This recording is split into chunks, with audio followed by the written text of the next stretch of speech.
Bonjour, c'est mercredi matin, traduction sans filet numéro 175, et je suis dans mon bureau. Je finissais de préparer le dernier cours magistral de première année consacré aux concepts clés du monde anglophone, et au premier semestre de la première année on parle de culture biblique et de l'intertexte biblique dans le monde anglophone en général. On est trois à se partager le cours et c'est moi qui fais la dernière séance après avoir fait les trois premières. Et dans la dernière séance je vais parler très brièvement de Bible et de post-colonie, et notamment aussi, bien évidemment, de littérature africaine. Donc sur mon bureau, j'ai quoi? J'ai A Grain of Wheat de Ngugi wa Thiong'o. Et puis sur mon bureau, j'ai plein d'autres choses. J'ai toujours Dry Salter de Michael Simmons Roberts, auquel j'ai consacré les trois dernières traductions sans filet. Et puis j'étais en même temps sur Facebook, parce que je ne peux pas réussir à m'en empêcher. Et sur Facebook, eh bien, qu'est-ce qui s'est passé?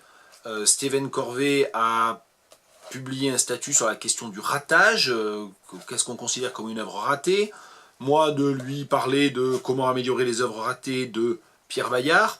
Et puis Stéphane Urani entre dans la conversation en disant en fait, il y a un livre qui est encore mieux, c'est « Et si les œuvres changeaient d'auteur ?» Alors je rouvre « Si les œuvres changeaient d'auteur ».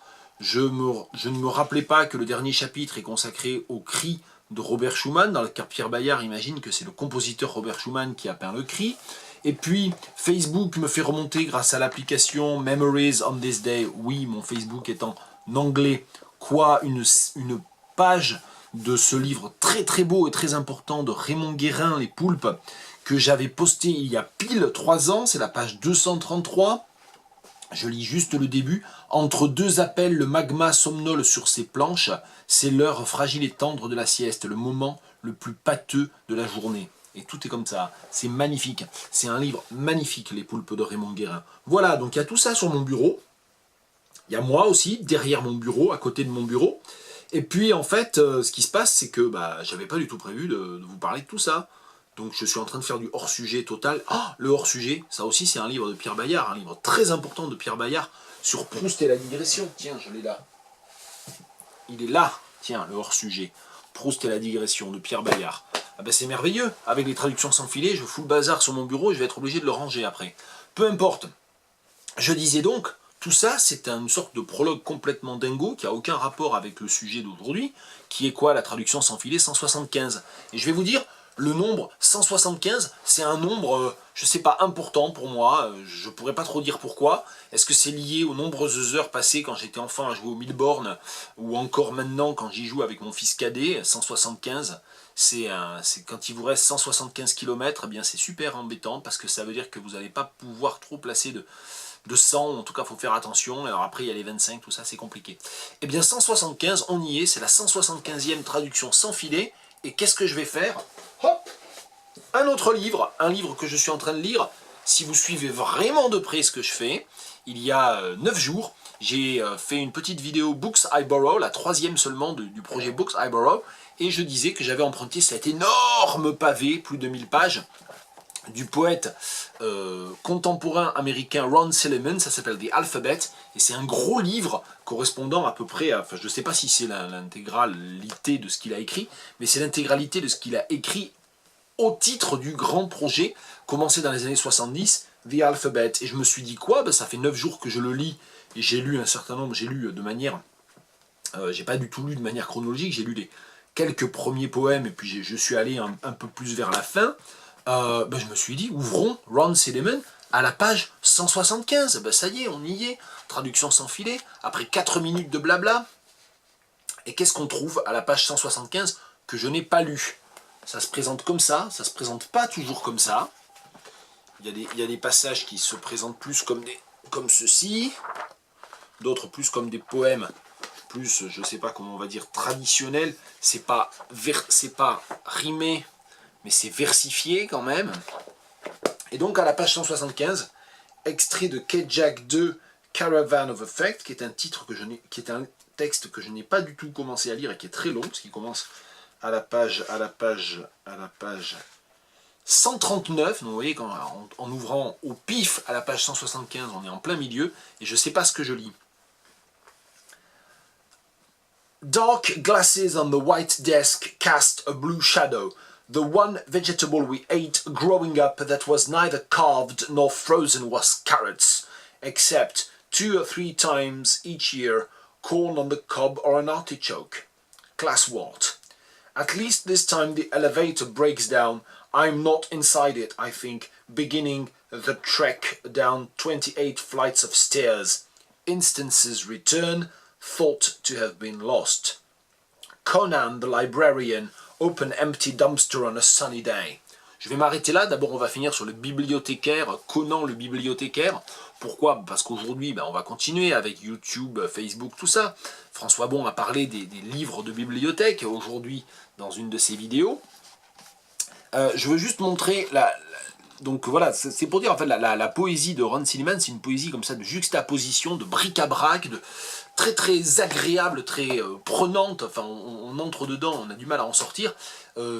Souvent un jeu pur avec le langage et avec la disposition du langage et la composition des formes d'association du langage, mais alors du coup c'est assez déconcertant et finalement je me dis on peut très bien prendre ce texte de Magma comme ça en plein milieu, pourquoi pas, mais ce qui est curieux, oui je le montrais, c'est qu'il y a des mots qui sont en gras, donc dans le texte que j'ai lu, vegetable, breaks et dumpster. Alors est-ce que c'est lié aussi à l'alternance des lettres, puisque tous ces projets sont des projets alphabétiques, donc des mots à l'initiale, des lettres à l'initiale, je sais pas.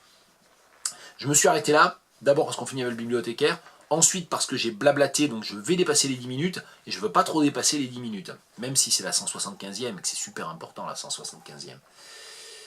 Dark glasses on the white desk cast a blue shadow. Des lunettes noires sur le bureau blanc font une ombre bleue, ou projettent une ombre bleue.